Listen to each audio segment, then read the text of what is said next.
Hi hello नमस्कार. मी धनश्री. आपल्या सगळ्यांचं गावातील मी शहरातील ती या यूट्यूब चॅनलवर मनापासून स्वागत करते.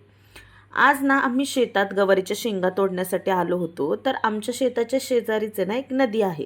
म्हणून म्हटलं आधी तुम्हाला इथलं सुंदर वातावरण दाखवते.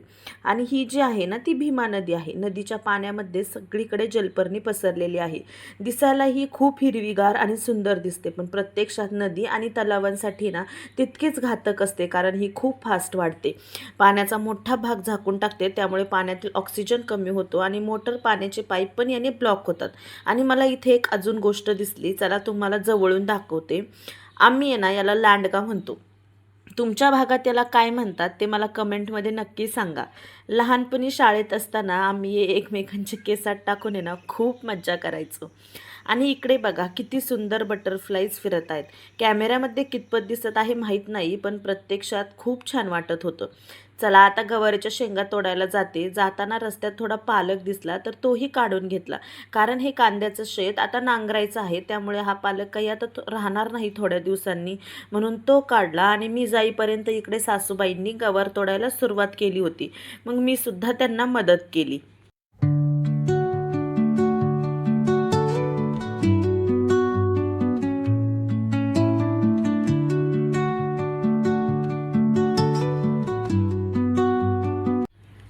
आणि ही आहेत आपली गवारीची झाडं. किती हिरवीगार आहेत आणि प्रत्येक झाडाला ना भरपूर अशी गवार लागलेली आहे.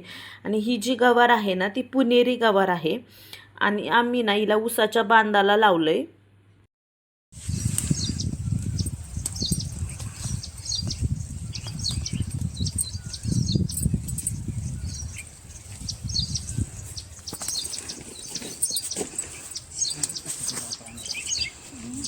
आम्ही रानाला पाणी देण्यासाठी अशी व्यवस्था केलेली आहे. मोटर चालू करून हा जो समोरचा कॉक आहे तो फक्त सुरू केला की त्या सरीमध्ये आपोआप पाणी जातं. त्यामुळे प्रत्येक वेळी सरीत उतरून पाणी वळवायची गरज पडत नाही. आणि बघा सगळ्या सऱ्यांमध्ये कसं व्यवस्थित पाणी जातंय ते.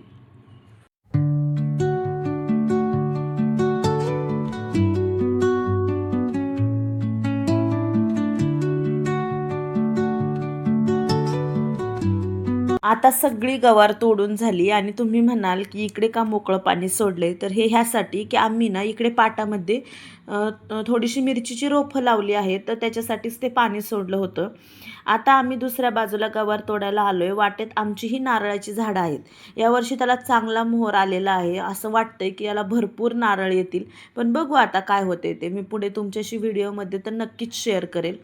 मग इकडे आल्यानंतर इथे थोडी भेंडीही होती, तर तीही तोडून घेतली.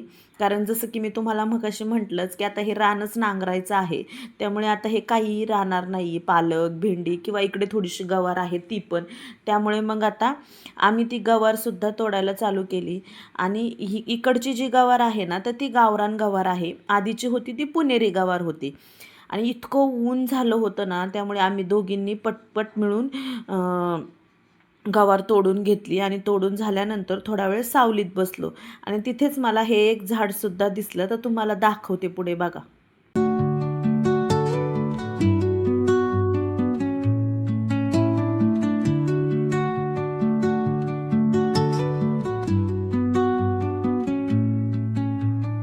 Under the boughs where the shadows play. हे पहा, हे फुग्याचं झाड. आम्ही लहानपणी याला फुग्याचं झाड म्हणायचं. याला काय म्हणतात माहिती नाही, परंतु ना याला फोडलं की आवाज येतो. तुम्हाला ऐकायचं आहे का? हे पहा, मग आम्ही लहानपणी असं खूप खेळायचो. तर आम्ही सुद्धा घरी जायला निघतोय. तुम्हाला आजचा व्हिडिओ कसा वाटला ते कमेंटमध्ये नक्की सांगा. व्हिडिओला लाईक, शेअर आणि चॅनलला सबस्क्राईब करायला विसरू नका. पुन्हा भेटू पुढच्या व्हिडिओमध्ये. तोपर्यंत बाय.